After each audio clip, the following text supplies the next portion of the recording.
Incroyable histoire de Premier Gaou. Vous la connaissez tous, cette chanson qui a fait le tour du monde. C'est l'un des titres africains les plus connus sur Terre.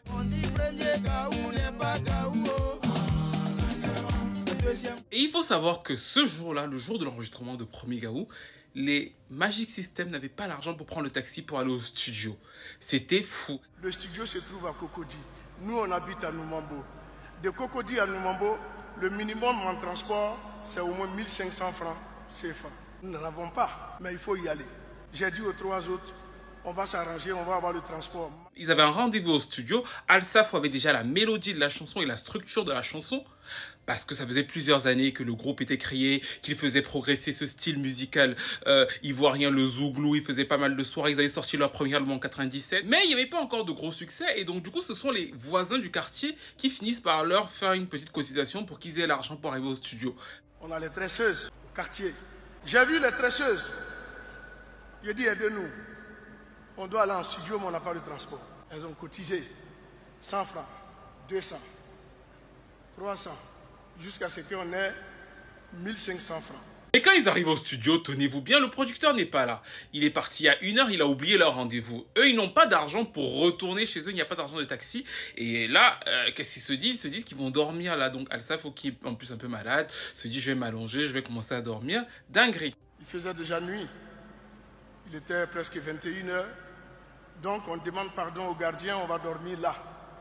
Matin, on va partir.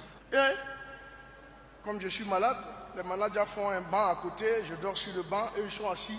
Par chance, par contre, le producteur avait oublié sa souris d'ordinateur à son studio. Donc du coup, 5 heures plus tard, vers 1 heure du matin, il revient au studio juste pour récupérer sa souris d'ordinateur. C'est là qu'il les trouve allongés, Alsafo sur le banc, et il se dit « Oh putain, les gars sont persévérants ». Il décide donc de faire quand même une prise avec eux. Il est 1 heure du matin. Bon, c'est lui qui les a plantés, ils n'ont pas d'argent pour retourner. Donc il se dit « On va faire une prise, mais ce ne sera pas la prise finale en fait. On va quand même enregistrer quelque chose ». Au cas où, et un jour peut-être on va réenregistrer la bonne version. Mais c'est cette version-là que vous connaissez. Il dit, mais lui il est revenu pour sa souris. Mais comme on est déjà là, est-ce qu'on peut descendre? On va faire quelque chose vite fait. Et quand il aura le temps, on va continuer. Avec ma maladie, tout le monde a dansé Premier Gaou dans le monde entier. Mais personne ne sait que je me suis accroupi pour chanter. Dieu merci pour moi, je savais chanter un peu. Et c'est une chanson peu banale parce que effectivement il y a le côté zouglou, le côté afro. Il y a une petite rythmique qui tend un peu vers du zouk à certains moments.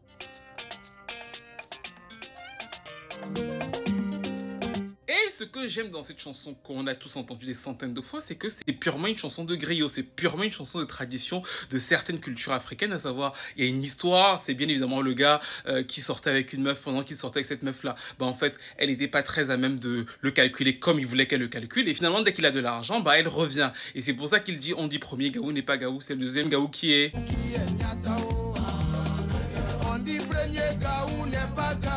Et c'est la maxime de vie, c'est le proverbe après l'histoire qui est racontée, exactement comme dans les histoires de griots. On dit que le premier qui se fait avoir n'est pas un imbécile, mais si tu te fais avoir la deuxième fois, c'est que tu l'es vraiment.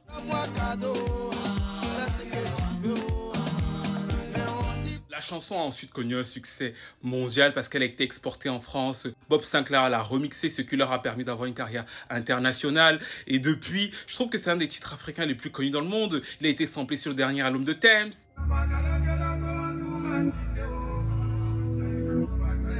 J'ai vu que Fat Joe connaît le chanter par cœur, il danse souvent dessus, il le met souvent dans ses lives.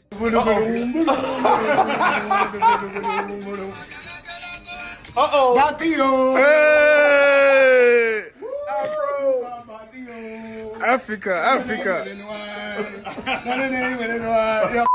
C'est une belle histoire de succès et j'espère toujours qu'il y aura un jour un gros sample, peut-être dans les pays latinos là, parce que c'est aussi connu là-bas, qui fera en sorte que la chanson prenne encore plus d'ampleur et continue d'être découverte par d'autres générations, sachant qu'ils ont totalement les droits sur ce titre-là. Que pensez-vous de l'histoire de Premier Gaou et êtes-vous fiers du succès qu'ils ont rencontré avec ce titre-là, qui repart finalement sur les bases de la musique africaine avec tout cet art du griot, l'histoire, la maxime, le premier qui se fait avoir n'est pas un imbécile, mais si tu te fais avoir la deuxième fois, c'est que tu l'es vraiment.